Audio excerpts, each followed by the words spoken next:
Assalamualaikum warahmatullahi wabarakatuh. Saya Tika Fresilia dari Teknik Informatika semester 4B.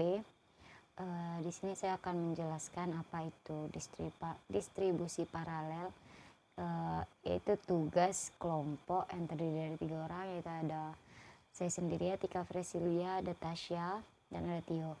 Di sini saya akan menjelaskan apa itu sistem terdistribusi paralel. Definisi sistem terdistribusi adalah sebuah sistem yang komponennya berada pada jaringan komputer dan komputer tersebut saling berhubungan dan berkomunikasi dan juga koordinasi hanya dengan mengirim pesan.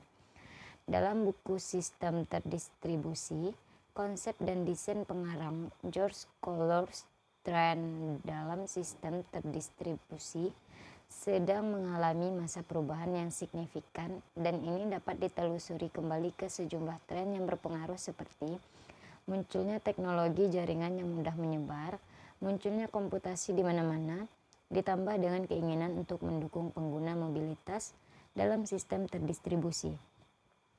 Meningkatnya permintaan untuk layanan multimedia dan pandangan sistem terdistribusi sebagai manfaat bagi pengguna.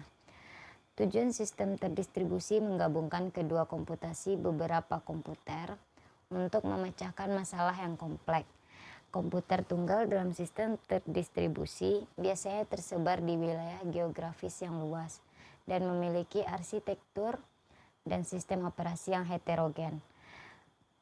Oleh karena itu, tantangan penting dalam sistem terdistribusi adalah merancang model sistem, algoritma dan protokol yang memungkinkan komputer mengkomunikasikan dan mengkoordinasikan tindakan mereka melalui komputer jaringan heterogen sehingga dapat memecahkan masalah berskala besar. Baiklah, selanjutnya akan dijelaskan oleh Tasya. Selanjutnya di sini ada keuntungan sistem terdistribusi. Kalau dari segi ekonomi lebih murah jika dibandingkan dengan centralized system. Lalu dari segi ketersediaan terdapat sistem backup. Jika terdapat server yang mati, maka secara otomatis akan terbackup. Lalu dalam segi pengembangan lebih mudah. Penambahan kecepatan server dapat dilakukan dengan sistem paralel. Pada sistem terpusat, maka harus ditambahkan HPC atau mainframe. Lalu untuk dari segi kecepatan, pada sistem terdistribusi ini lebih tinggi jika dibandingkan dengan menggunakan mainframe atau HCP. Selanjutnya di sini ada kelemahan dari sistem terdistribusi, yaitu software yang mendukung sistem terdistribusi masih terbatas dan belum familiar untuk digunakan.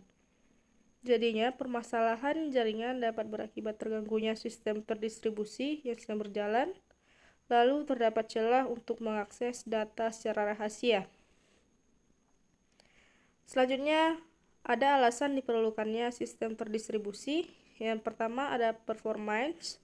Sekumpulan prosesor dapat menyediakan kinerja yang lebih tinggi dan maksimal jika dibandingkan komputer yang terpusat. Untuk distribusi, banyak aplikasi yang terlibat, maka akan lebih baik jika dikelompokkan berdasarkan kegunaan pokoknya. Contohnya seperti aplikasi sosial, perbankan, dan lain-lain. Untuk reliability, jika terjadi kerusakan pada suatu mesin, maka kinerja sistem secara keseluruhan tidak akan terganggu. Untuk mesin baru dapat ditambahkan jika kebutuhan proses meningkat. Lalu sharing data atau resource. Untuk model sistem terdistribusi, itu ada sistem client server adalah bagian dari model sistem terdistribusi yang membagi antar jaringan dilihat dari pemberian dan menerima jasa layanan. Lalu untuk sistem point-to-point, dalam hal ini sistem dapat berperan sebagai klien maupun server. Lalu yang terakhir, sistem intercluster merupakan gabungan dari beberapa sistem individual atau komputer yang dikumpulkan pada suatu lokasi dan saling berbagi tempat penyimpanan data dan saling terhubung dalam jaringan lokal. Komputer adalah mesin yang dapat melakukan tugas sesuai dengan instruksi yang diberikan oleh manusia. Arsitektur komputer mendefinisikan cara menjalankan instruksi yang diberikan ke komputer. Sistem komputer sebelumnya memiliki satu prosesor. Masalah yang harus dipecahkan dibagi menjadi serangkaian instruksi. Instruksi itu diberikan kepada prosesor satu demi satu. Dalam setiap momen, hanya satu instruksi yang dieksekusi. Kemudian prosesor memproses instruksi tersebut dan memberikan output.